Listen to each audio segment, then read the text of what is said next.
The views, comments, and opinions of the following program do not necessarily reflect those of Morris Media Studios, MorrisMediaLive.com, or its affiliates. Listener discretion is advised. Welcome to the October 3rd edition of Uncle Bobby's Country Corner, where real men don't play. This show is dedicated to the memory of a man who passed away 5 years ago in Memphis, Tennessee, by the name of Dana Davis. Dana Davis was the vice president of operations for the Memphis Grizzlies, and I met him just a short period of time before he passed away, thanks to an introduction by Bootsy Collins. And shortly after meeting him, he came to Los Angeles, and we had dinner in Beverly Hills with the great Jerry West, the great Jim Brown, and Dana Davis. He flew back to Memphis, had a massive heart attack, and passed away. And what's really, I guess, motivating and inspiring about meeting somebody like Dana Davis is they never really completely go away. There's some unfinished business still to be done in Memphis, and today's show is a reflection of looking back and moving forward. The show is also dedicated to someone who's near and dear to my heart, the late Sergeant George D. Osborne, who passed away in the jungles of Vietnam tomorrow, October 4th, 49 years ago. So when I hear that song from time to time, war, what is it good for? Absolutely nothing. But again, people don't necessarily just completely leave here. Their spirit is embedded in some of us, and I salute my cousin. He was like a brother to me. He was 20 years old when he passed away, and I'm still inspired by his example in those 20 years. So today, our theme is let's go to work. And I have to my immediate left a gentleman who I've grown to feel very, very close to, like a brother, because we've gotten that close. And he helped me produce the that was the Real Men Don't, an evening with Real Men Don't Play at the Grammy Museum a couple of years ago.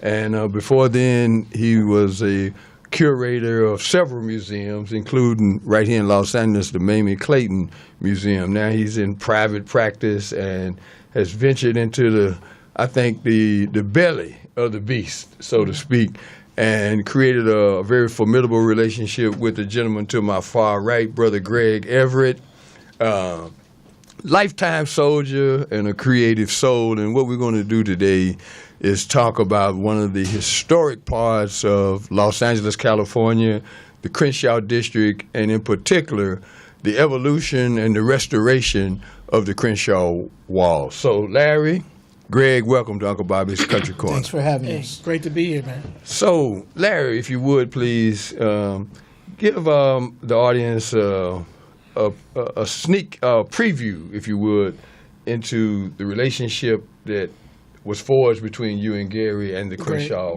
Wall. Greg and I, we go back to the time when I was the executive director for the Mamie Clayton Library and Museum. And what my aim was to do at the time was not only to present history and culture of the past, but to show how that continuum of history moves forward, how it is contemporary, how history is now. We're making history.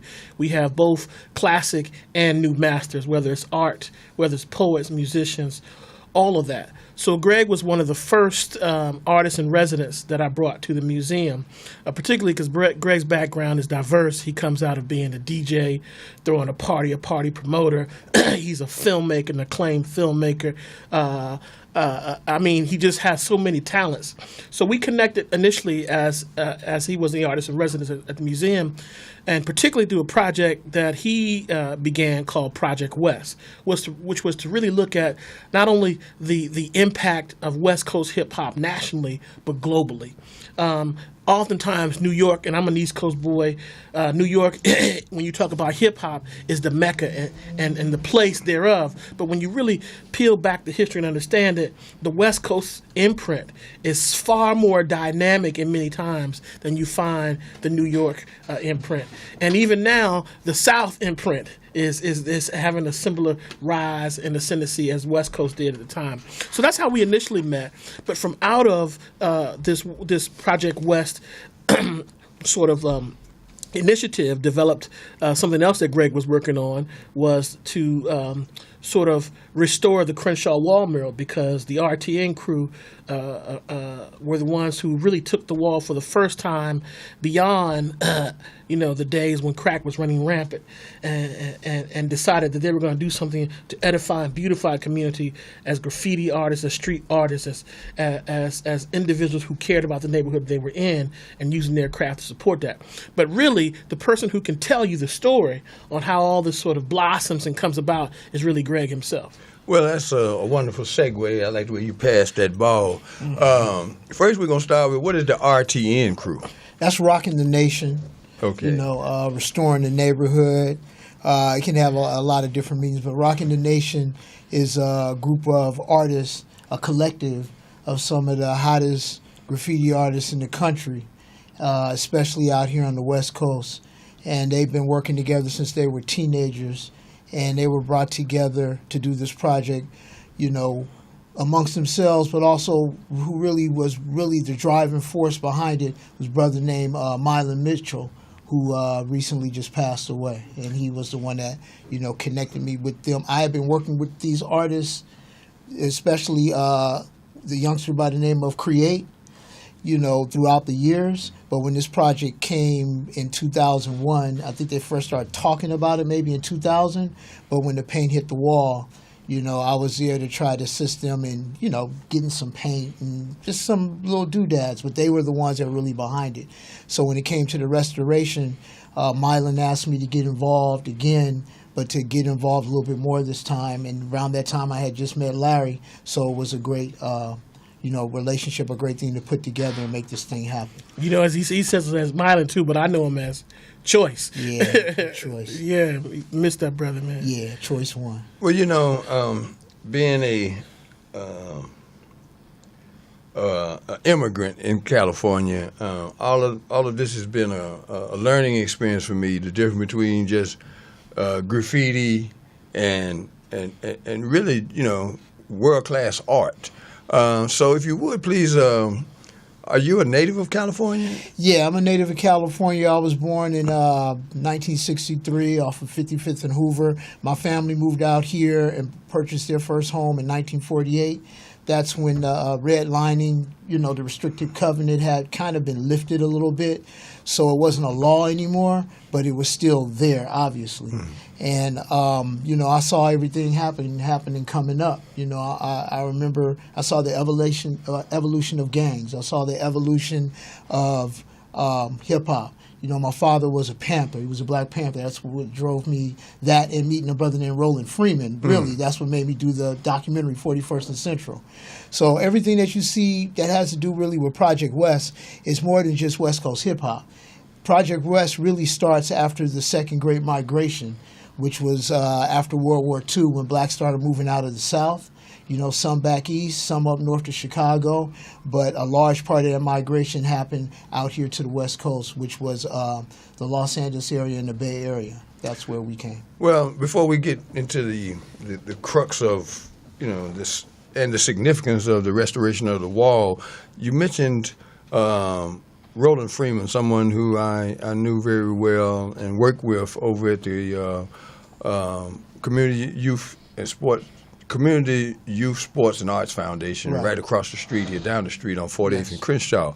And you mentioned a film project. Could you kind of expound upon that very significant piece of cultural work that was presented at the Pan-African Film Festival a few months ago? Right. 41st and Central is a documentary that Roland Freeman and I produced. I met Roland at the Elegant Manor, I think in 1991. And I met some other Panthers, and we became close. And at the time, I was doing work. I was a music video, producer and whatnot. And I was working with Tupac and some other people. And I was just around a lot of people who had, a connection with the Black Panther Party. So the first person that was going to fund our project was Tupac Shakur. But during that time, we didn't have the technical know-how to kind of do-it-yourself stuff wasn't available. You couldn't just grab a camera, shoot your own thing. We had to shoot it on film. There weren't that many outlets if we made the film. So Pac would always say, y'all ain't doing no Black Panther documentary, but I'll give you all the money, but we just couldn't figure it out. And around the time that the technology started becoming available to us was around the time that he got murdered. So it was kind of back to the drawing board, and then Roland and I started doing the film, and we did this film called 41st and Central, which is about the shootout at 41st and Central between SWAT and the Black Panthers. That's the climax of it. But it's really about Bunchy Carter, Geronimo Pratt, and the largest chapter of the Black Panther Party, which was the Southern California chapter. You mentioned Bunchy Carter, and there's oftentimes in an audience as diverse as mine, age and sometimes cultural gap. Who was Bunchy Carter, and what was his significance to the movie 41st and Central? Bunchy Carter was the driving force not only behind the Southern California chapter, as he was the Deputy Minister of Defense of the chapter, but the entire party. You have to understand that even though the Black Panther Party is founded in Oakland by Huey P. Newton and Bobby Seale, the first chapter out of the Bay Area was the Southern California chapter. So there, in that happening, you have the first chapter to see, is this thing really going to work? Is it possible for this thing to become national? Is it possible for this thing to become international? So like the test becomes Los Angeles. And Bunchy was, chosen by Eldridge to head the chapter. He was reluctant at first. He didn't really want to do it, but he did it. Bunchy was a member of the Slauson gang, and he was the leader of what was called the Renegade Slausons, which was a spinoff of the Slausons, which at that time was the largest gang. Now, when I'm saying the word gang, don't think Crips and Bloods and all like that. The gang life and gang culture at this time in the 1940s and 50s and 60s is a little bit different. More social. More socially conscious. More socially conscious, more of a race thing where, you have beef between each other, but really your general enemies, so to speak, are the spook hunters, meaning those other white gangs that prey on black people. They don't just prey on black gang members, they prey on black people, So, he was the leader of the Renegade Slausons, and he became the organizer, the leader, the driving force behind the Southern California chapter, and he was murdered at UCLA by members of the US organization. Now, you also mentioned Geronimo Pratt. I had an opportunity to meet him before he passed away after he had been released, having served 27 years wrongfully incarcerated. And so as a result of meeting Geronimo Pratt, it happened along the same time that the O.J. Simpson case was unfolded, the murder case was unfolding. Right. And I had mixed emotions about the fact that as African Americans, we had devoted a major portion of our social attention to the O.J. Simpson trial of the century, and basically watched this brother spend 27 years in prison, wrongly convicted, and it was more of a reflection of our imbalance, if you will, in terms of the kinds of people and issues we should have been supporting. So what was your interaction with Geronimo Pratt, if at all? Well, my interaction with Geronimo was through a brother named Wayne Farr, and once again through Roland Freeman. So by the time I came to meet and interview Geronimo, he had gotten out of prison, and he had moved to Tanzania. So he came to, I was attempting to get him to come to L.A. to do the interview for 41st and Central, and I believe this was 2007, but he wouldn't come back to California because he said that they were always trying to find some sort of loophole to try to get him back in prison. So he met me for a secret interview. My wife and I flew and clicked up with him in Morgan City, Louisiana, where he was from, and had to do like a secret interview and not letting anyone know because you're afraid that the FBI might try to lock him back up. So we got to spend like a week with Geronimo. We brought Wayne with us. That was the only way that he would even do the interview. He remembered my father. But, when you're dealing with these people and you're dealing with these things that happen and all these murders, and so many Panthers were murdered here. Had Robert, Steve, and Tommy murdered right here on Adams and Montclair. And you had all these shootouts and whatnot. The government doesn't forget about that type of stuff. And neither should we. Yes, and we shouldn't. No, we shouldn't. But yeah, Geronimo gave me a great interview. Geronimo's in the movie. Elaine Brown's in the movie. Kathleen Cleaver's in our film. Erica Huggins is in the film. The Freeman brothers rolling around on Wayne Farr. You know, and if you want more information on that, you can go to 41central.com and always find out about our screenings and whatnot. We just came back from screening the film in Stockholm, Sweden, and Berlin, and in Germany. So it has worldwide attention. We won the Pan-African Film Festival 2011, and then we were brought back last year to be in the. Oh, that was this year. We were brought back. Yeah. The 25 best films were brought back for the 25th anniversary, and Babu, graced us and brought us back. So we love it. Brought us black. Yeah, Exactly. Brought us black. That's a beautiful way to put it. So now let's segue into 2017, man. And in the midst of all of the urban renewal, which means Negro removal, in some folks' mindset, including mine, unless things change in our own culture, what you're doing in collaboration with Larry and some of the, I guess, who have been in the second segment, you have embarked on what I think is a very important project, not only aesthetically but culturally, and that is the restoration of the Crenshaw Wall. So if you would, kind of give us a historical perspective of the significance of the wall and why restoring it is also very important. Well, in order to understand the wall, you have to understand Crenshaw Boulevard.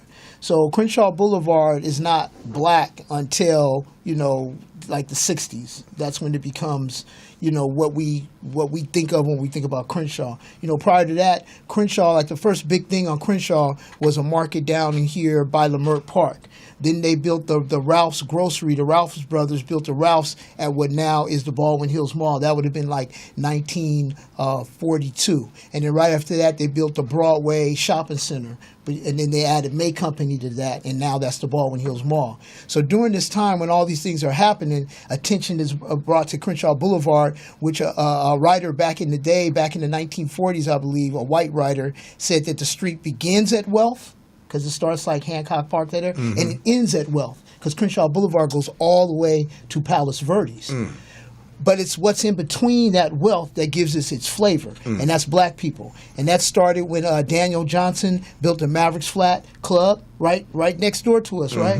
And that was 1964, I believe. And it was the second black-owned business on Crenshaw Boulevard, the first being a real estate company.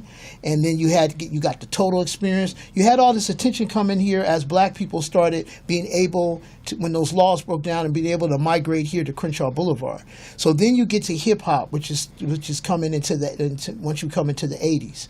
And I'll let the artists talk about exactly how hip hop played such a big part in it, because it has to do with these artists and with this graffiti art that starts to be up here in like 1985. But prior to that, you had muralists putting up murals. You had the Brothers Johnson mural. You had a mural, some kids holding hands, just say no to drugs type of thing. You had a Malcolm X. You had a Martin Luther King, and a Ben Caldwell, and a brother named Snake Doctor. Those were some of the people that were involved in that, and the initially putting up these black murals on the wall. Now, what is the wall? The wall is a city-owned utility wall. So when we talk about the mural on the Crenshaw Wall, which is really what we're talking about, we refer to the wall, but really we're talking about the murals. The wall that we see where the mural is, that's the back of the wall. The front of the wall is that little bitty part of the wall where the cars park up there. So they don't fall off the side. There's a wall for them. The back side of the wall is where the mural is. And that was the area that blacks started to migrate to in the 60s with the car clubs, with the lowriders. The 60s, before the lowriders later on, when those cars were new, those 6'4" Impalas were brand new, they were going to the Crenshaw Wall. A brother named Steve Komet, I don't know if you know him, he had the art gallery and the car wash right down the street. Yeah. So Steve, he always tells me about how it was popping in the 60s with the lowriders and whatnot. So in the 70s, we start to see a resurgence of that. And in the late 70s, you have car clubs like the Capri Club, like the Bug Club, like Z Cars, and all these other car clubs meeting at the wall. At that point, you have a few murals here and there, but becomes a meeting place on Sundays with the cruising up and down Crenshaw. We have photographs of the stuff. I remember seeing this as a young child in the car and passing by and wishing one day I could be out there.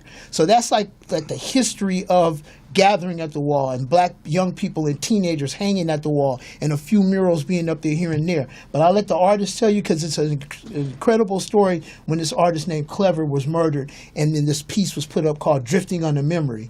Even though there were a couple of graffiti murals up before that, that's really the marker. And then when Ice-T puts Rhyme Syndicate up there, that becomes the attention. A brother named Mark 7 puts a Suzuki Samurai up there. You know, all these things start to reflect what's going on in 1985 and 1986 and 1987 and with hip-hop and the Crenshaw Wall.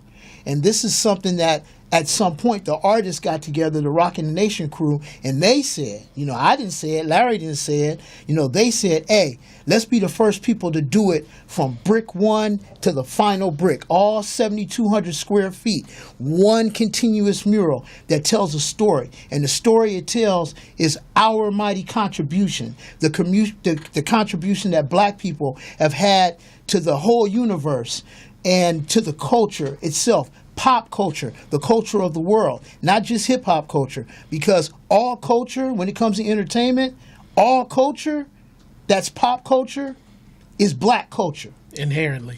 So as you begin to put the team together, so to speak, did you get any political support?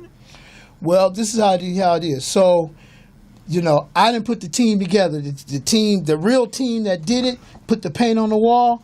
They called me, like I said, Choice was like, man, Creighton and we trying to do the wall, you know, ink, blah, blah, blah, blah. You know, can you come help get it organized? That was the first go-round. The artists had to come out the pocket. I was able to go around and beg for a few cans of paint here and there, but the artists put it in the work. The artists worked months to do what really, if they was funded, should have took weeks. But once they started, they were committed and they wouldn't stop, and they got it done. So the second time around, I said, let's not make it such a burden on the artist. And like I said, around that time I had met Larry, right? Mm-hmm. So a sister named Jasmine Canick was like, go ask Bernard for the money. Yeah, and Bernard who? You wouldn't think that a person who was the ex-police chief and who is now the councilman, who's older, who doesn't seem so connected to the community on a hip-hop level, would be the first person to really get behind it and meet with me and say, yeah, whatever y'all want to do. Bernard and his Parks. staff, Bernard C. Parks, was the first person to take it very serious, and he had one stipulation.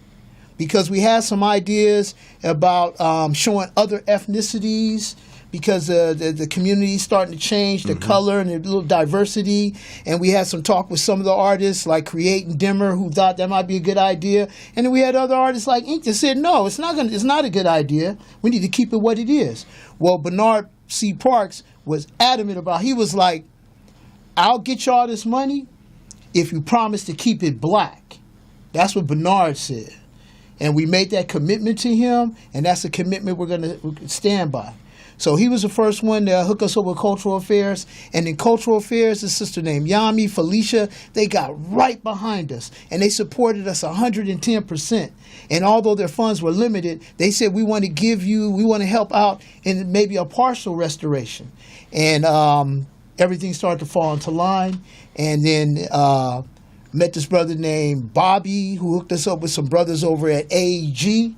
They kicked in. Fuzzy and Big Boy. Oh, yeah, Bobby's a bad dude. Bobby's a bad dude. Fuzzy and Big Boy, they came to the table. You know, the Park Mesa Community Council. You had all these people that I don't ever want to forget, you know. And like I said, once again, and then Mylon Mitchell playing such a big part, everybody came together, and it's moving forward.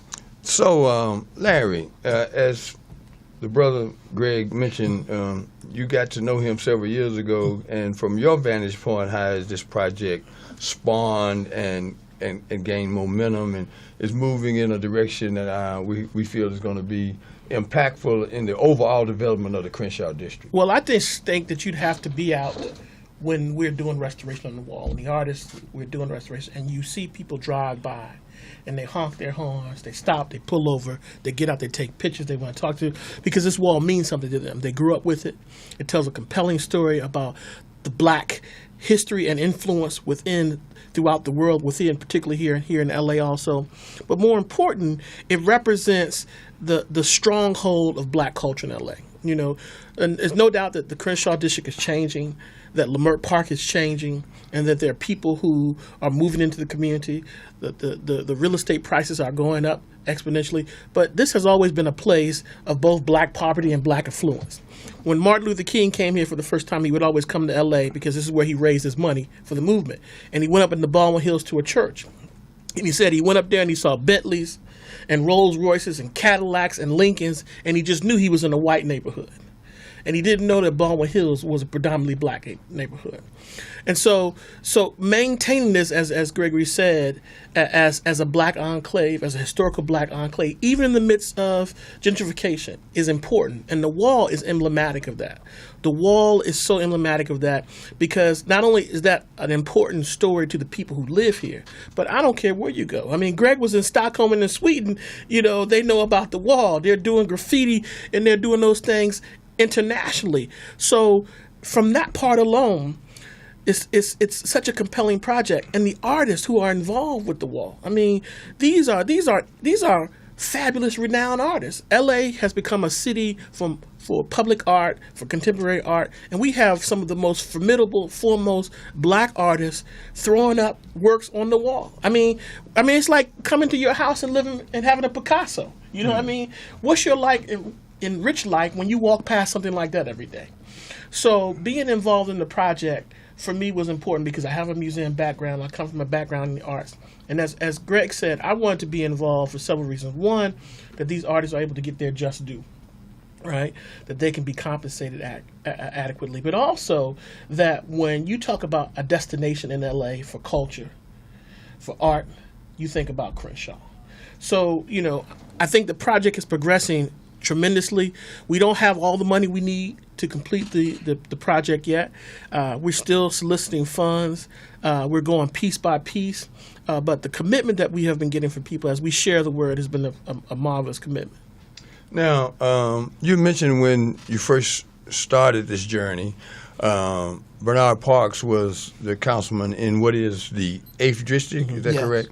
And now he has termed out and kind of stepped back away from public life, so to speak, and we have a new kid on the block. And what has been your relationship with the councilman in the 8th District now? Well, I'm thankful to Marquise Harris Dawson and his staff, Linnell and Joanne, because they understand his vision. The councilman has a vision for also making Crenshaw a destination. Not only a destination for people of color, but a destination for people who come here to visit Los Angeles. As you know, what's transforming our community is the Crenshaw line that's coming through. The Expo line has already done, but we're talking about a multi-billion-dollar infusion of capital into this community. And that means jobs.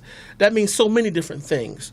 So, the council member Harris Dawson is also like Bernard Parks. He says that he wants to see this area stay uniquely and distinctly black.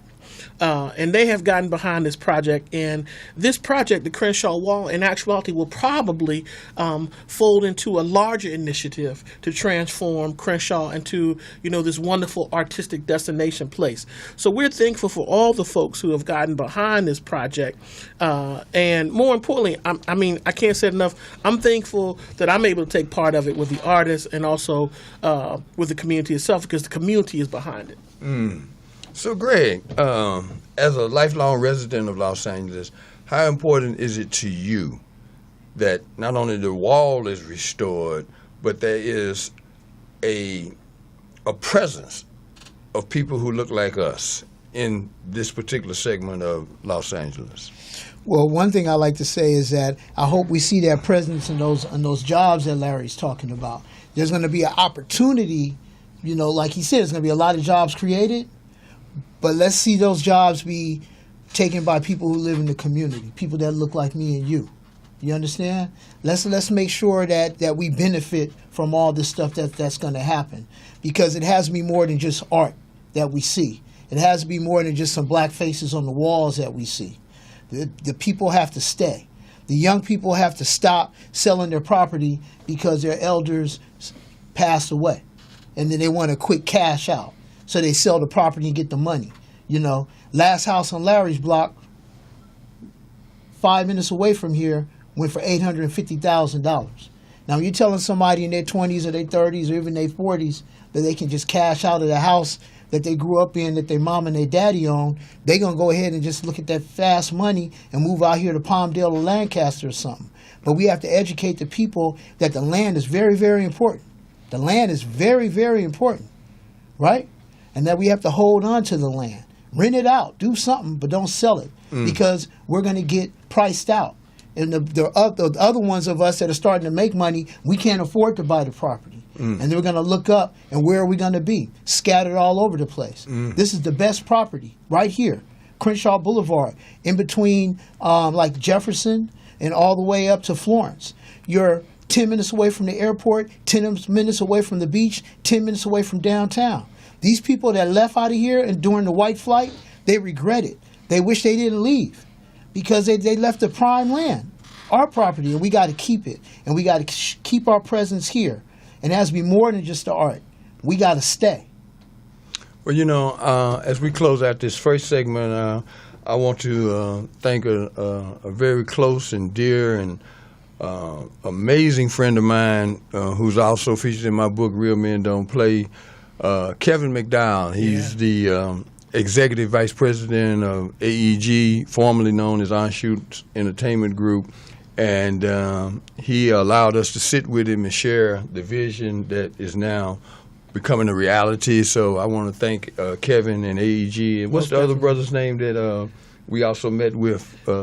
Brother Eric from the foundation. From the AEG Foundation. Eric? He's from the Staples Center Foundation. He's the director of the Staples Center Foundation. Okay. Oh, man, this is bad. Yeah, a lot of people talk, man. A lot of people have told us. I run into people all the time. I might be at the club, at the Regency West, at the Game Sports Bar, and it'll be some people saying, oh, we really like what you're doing down there at the wall. And I say, well, why don't you help? You know, why don't you can go to our website, CrenshawWall.org. Say that one more time slowly.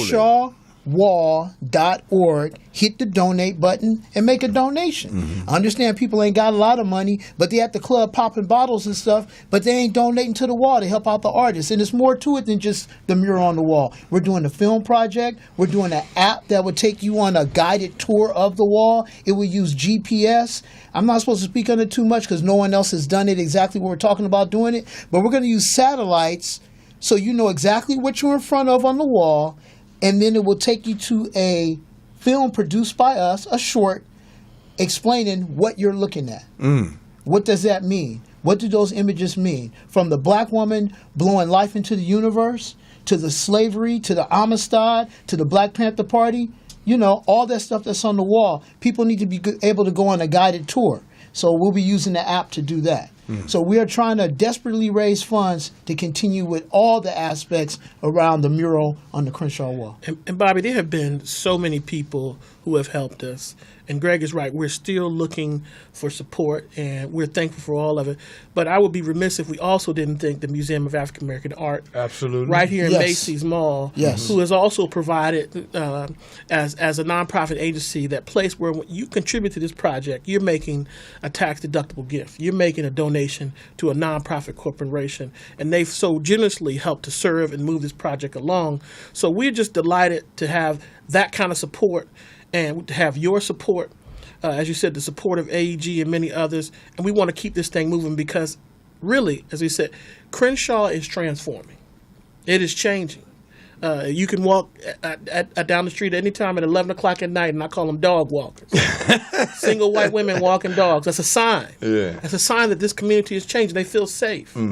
As Gregory said, this is a location that's close to where the downtown is and the beaches and it. So they want to be here, and we have to remain. Okay, we're going to take a short break and return with some of the amazing creators of visual art that has transcended the boundaries of convention. And so we'll be right back in 2 minutes. All right.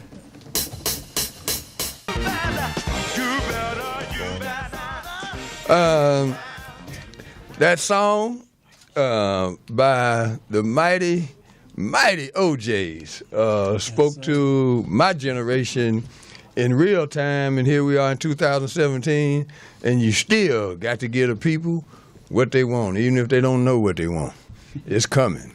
All right, and we opened up the show with "Wake Up Everybody" by the late great Teddy Pendergrass, as he was, I guess, incognito with Harold Melvin and the Blue Notes. Enough about all of that. To my immediate left is brother EnkOne, and this is EnkOne. Well, I'm telling you, boy, getting a few decimals behind that age thing, it's a mess, man. All right, this is brother EnkOne. This is brother Create. Welcome to Uncle Bobby's Country Corner. Thank you, sir. All right. I saw you brothers out at the wall. I guess it was Saturday, maybe. And the thing that I guess warmed my heart was to know that something that had been started back a few years ago, you guys continue to breathe life into it. And I guess we'll jump off right there. When did you become involved in the Crenshaw Wall? Well, brother Create. It's a very interesting thing because while we were still in high school, actually, the mural that you see now wasn't there at first. That was 1990, around 1990 when we were still in high school. And there was another artist in the community, older brother, I forgot his name. He was actually doing a lot of murals with the brushes, and he actually was the one who went over the aerosol art murals that was done back in '87. And so while we was in school, that was like a big dream for us to be able to be on the wall and do some of our artwork on there. At that point in time in our career as young artists, we were still in school, so our skill level wasn't fully there and developed. But the artist that was doing the other murals with the paintbrushes, he was like, yeah, brother, why don't you come on and do some of your work on the wall? He said, I would love to see you guys work along with me. And so me, my partner Dimmer, and there was another gentleman with us at the time named Weiser. Those are our nicknames. We went over there and we started to do some small little pieces on the wall of art that was trying to collaborate with the other artists. And at that time when we did them, we thought that was the baddest thing around as far as looking real good, you know. And that gentleman that was the artist at the time, he was like, that don't fit with what he was doing. So he ended up painting over what we did, and he got frustrated. And we didn't come back until the year 2000. That's when we formulated the new mural that people see now. Now, were you one of the founders of RTN? Yeah, it was actually 5 of us. I was one of the main ones at the time that was really like a full-out artist that was doing like a lot of different things. I was very active. A lot of the other people at the time, they was into the art. They was just doing different aspects of art. And so I became like the president of the crew because of my history of knowing about so many different things in South Central LA. That's where we from. Brother Ink. What? I should have finished what I was going to say, but I was trying to get it all. When I look at you, man, it's like, okay, this brother gonna amaze me in some form or fashion. So what's your relationship to the wall and to this whole movement? Like my brother Create said, it was just something that was like a focal point, a dream, you know what I'm saying, for all of us, you know what I'm saying, especially me coming up, passing through the Crenshaw district when I was a kid, with my grandmother, driving down the Crenshaw and just couldn't wait to see that wall, even though it was just a bit of piece of art here, a bit of piece of art there. Then there came a time when I was real young where some graffiti art actually hit that wall, and that was around the time where I grew up on the side of town where it wasn't that much graffiti art. Because I kind of grew up on the edge of LA, between Watts and Compton, so in the Athens Park area. So wasn't a lot of graffiti over there, but just a few miles away, there was a graffiti crew called DEF, which was doing everything fresh. And I used to see a little bit of their artwork here and there, but just being able to come down Crenshaw, it just seemed like it was always something very special just to see the graffiti art that was on that particular wall. You know what I mean? So when I grew up, I really, really always wanted to be a part of that, you know, and I wasn't able to be around the graffiti artists when I was younger because I wasn't from that side of town, and I didn't, know those brothers, but, it was just something that I wanted to be a part of when I got older. There's been so many movies and videos shot using the backdrop of the wall. In your travels, how does that feel to know that you have participated into something that has evolved into a part not only of local lore, but Americana in a way? You know, what does that mean to you to have been a part of something that has that kind of longevity and that kind of international impact? It's a good thing. It got two. It's a side A and a side B to it. The side A is the good part because we're getting exposure, and the people are very happy to use that in their background. So we feel honored actually to be able to see our work where it's being national and internationally put out there. Side B to the record of it, the people who come to the wall and they just, without the respect level of trying to figure out who is the people and then giving back to us, because a lot of times people use our artwork in the background. They say, oh, those are just graffiti artists, they're just taggers, so let's just use their work, and they don't show the respect level of giving back. Because compensation-wise, they undermine the value of what we do.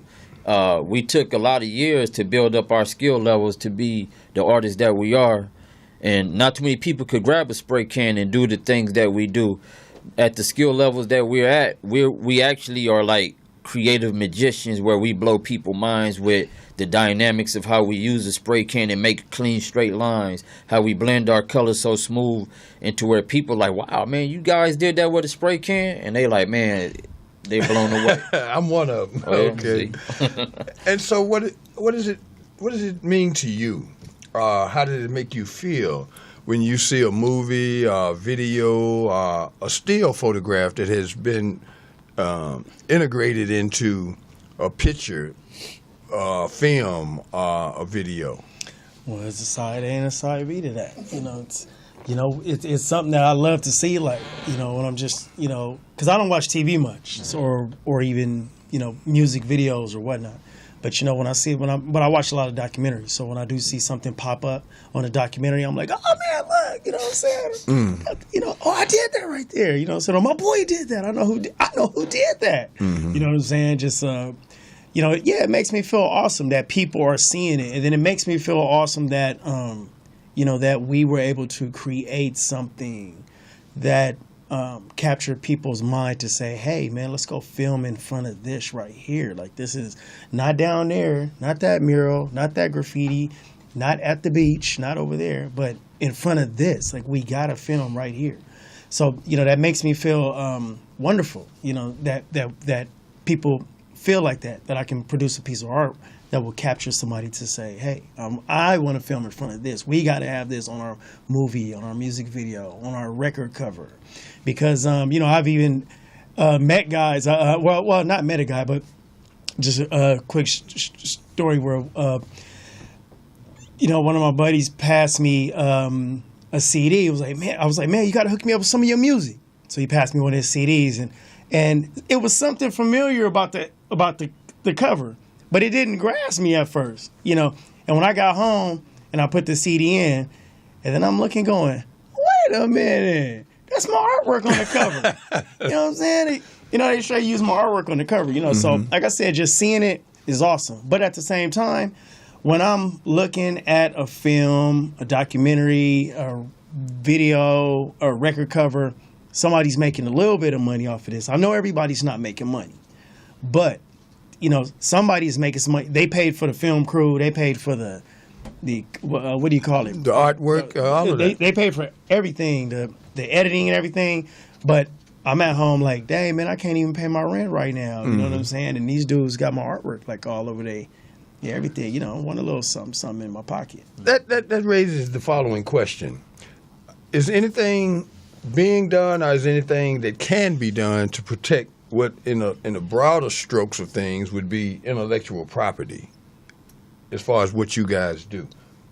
Yeah, well, artists, whenever they create anything, have the rights to their work, so it's like an automatic copyright situation just off the top. Maybe it might not have went through the Library of Congress, but it's still, our actual property. That's why we have, Gregory and Larry over there. They handling the business aspect of it to make for sure that we well equipped to be able to be protected and have the people go through the proper channels to, if they utilize our work in this go-round, to do it the right way and the real way so that it's official and that we getting our proper respect and the finances that needs to be put out there. So, given the fact that we're still utilizing a format like this here to, first of all, educate people to the significance of the wall and the progressions of restoring the wall, if the funding manifests itself, how long will it be before the project is completed? Interesting question. I mean, if all the proper funds is in full effect and we all play our part, man, we have some incredible artists that are so powerful that as a collective force, we could get the wall done within like a month, 2 months, maybe month. Let's say 2 months or less, I would say. We put everybody in a position like a football team and everybody play their part. Man, we can make some magic happen out there, and we'll do it so damn good to where people, once again, will blow their minds, Well, having talked to some other people in the community, this grows more and more important as we move along the continuum of completing the rail project. And from what I understand, that's going to be done in by 2019. And I'm very optimistic that as more and more people find out the historical significance of the work that you already have put in and what it will mean as an attraction, because going from downtown Los Angeles to the airport is something that the city's going to promote, in terms of lowering the emissions of, people driving all the time and simplifying the trip between the airport and downtown, which has become an attraction in and of itself. This is an important part of the process of creating and developing the new L.A. And I'm hopeful and optimistic that this won't be just a one and done. I want to begin to, follow this on a regular basis and any way that I can be able to illuminate the significance of the work that has already been put in and the work that is yet to be done. And as we sit here, I'd be remiss not to share that I used to work for the late Chilton Alphonse at the Community Youth Sports and Arts Foundation right there at 48th and Crenshaw. And I knew some of the local people that you probably, Muhammad Mubarak, because he did some of the work on the at the the Community Youth Sports and Arts Foundation in terms of the visual arts. And being a transplant to L.A., it didn't mean the same thing to me that it did to a lot of people till I got to know some of the local folks. And as I began to pay more attention to what was going on in this community, this is like, I think, a fitting reconnection of sorts, man, because I did know Ice-T pretty well over a period of years before he moved to New Jersey. And as the brothers in the first segment mentioned, Ice-T drew a lot of attention to the wall over his artistic career as a rap artist. Now, before we close out, the relationship between hip-hop music and this form of art, what do y'all call it, first of all? What kind of art is this in your definition? Originally, we call it style writing because it's another extension of writing. It's like calligraphy, script writing, and you go through the computer, see all those fonts. It's like our art form. A lot of people say graffiti, but it's not graffiti. It's just another extension of writing. So we say our art form is called writing, and we are writers. So that's what we are. Now they have a new term called street artists. I don't connect with that per se because our art form is a very different dynamics that's focused on the art form of creative lettering. The second part of it is doing the visual, which is our characters and the extra stuff like characters and visuals. But the connection to hip hop, a lot of people, you'd be surprised to say, oh, that kind of art form don't have nothing to do with hip hop. But here's what culture, hip hop is a culture. So when we say hip hop is a culture, what do culture embrace? Music, fashion, dance, food, and so forth, da da da da da. But within hip hop, if this art form is not part of the culture, well, what's the art form that's part of hip hop? It has to be art. There's no other culture or subculture that embraces what we do. You might have skaters that they skate and they like to see the graffiti or whatever or the writing. You might have punk rockers that like it, but we the official culture of hip hop that really has taken it, used it for record covers, used it for music video background, used it for fashion. We've took it to the maximum, and we still taking it and doing different things with it. So that's what makes this art form so powerful, from our ancestors of doing it from way back in our times from way back. We're doing it in a modern form that shows that we're an extension of that. That's one of the reasons why nowadays we like to call it urban hieroglyphics. Within the, a lot of the black graffiti writers that we deal with, we have been using the term hieroglyphics, urban hieroglyphics, because, urban meaning what? Mostly something that's deriving from black culture. You know what I mean? And, we've been dropping the hieroglyphics ever since, you know what I mean? Ever since we hit the universe. So, we've embraced that term. But we also call it aerosol art or whatnot. But when you're talking about hip-hop, that is one of the four corners of hip-hop, or one of the multi-corners of hip-hop, which is, some believe that it would be the very first corner of hip-hop, is graffiti art or style writing or whatnot. And from what I understand, some hip-hop heads some original hip-hop heads told me that, you had to know how to do graffiti in order just to be a hip-hop head, at one point in time. You know what I'm saying? So it always has been something really fresh. A lot of the original MCs, the hip-hop MCs, were graffiti writers. Like, let's just say Rakim. He used to write Kid Wiz. KRS-One used to write what? KRS-One.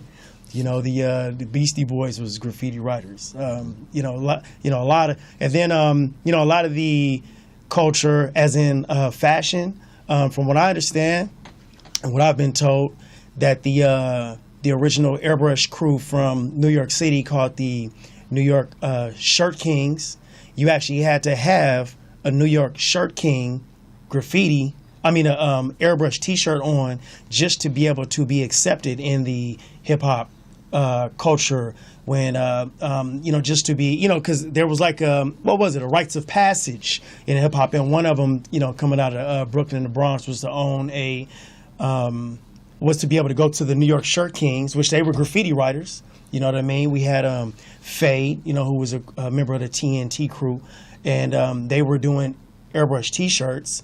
As we all remember, a lot of the original hip hop heads, and on the Right On magazine, and they had the fresh airbrush T-shirts on. You had to go and get an airbrush T-shirt there and actually make it out of the door in order to make it to the Fever or wherever the show was going to be that the MCs. So graffiti art and was always played a very, very important part of hip-hop. You just. Because I only have a couple more minutes before we have to close out.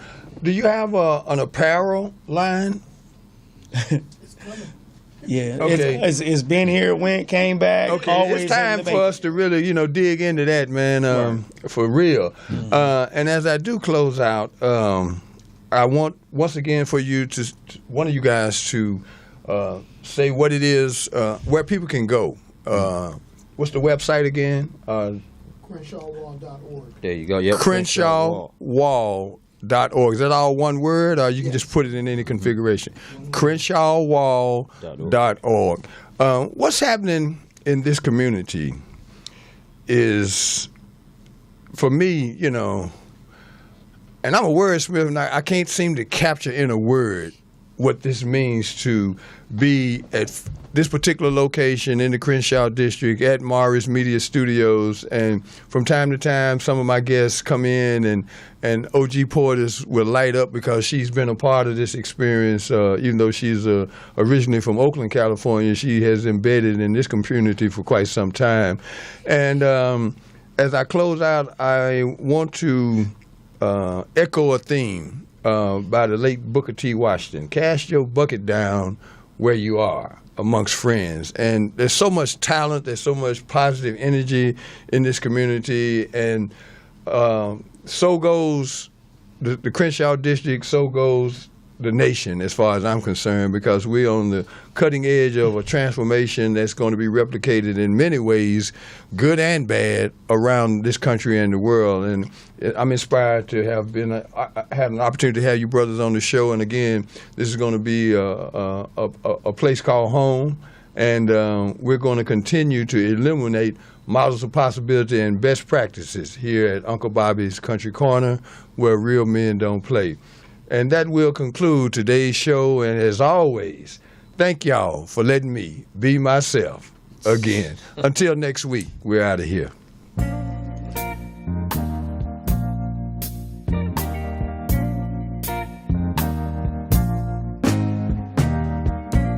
Black man, born free. At least that's the way it's supposed to be.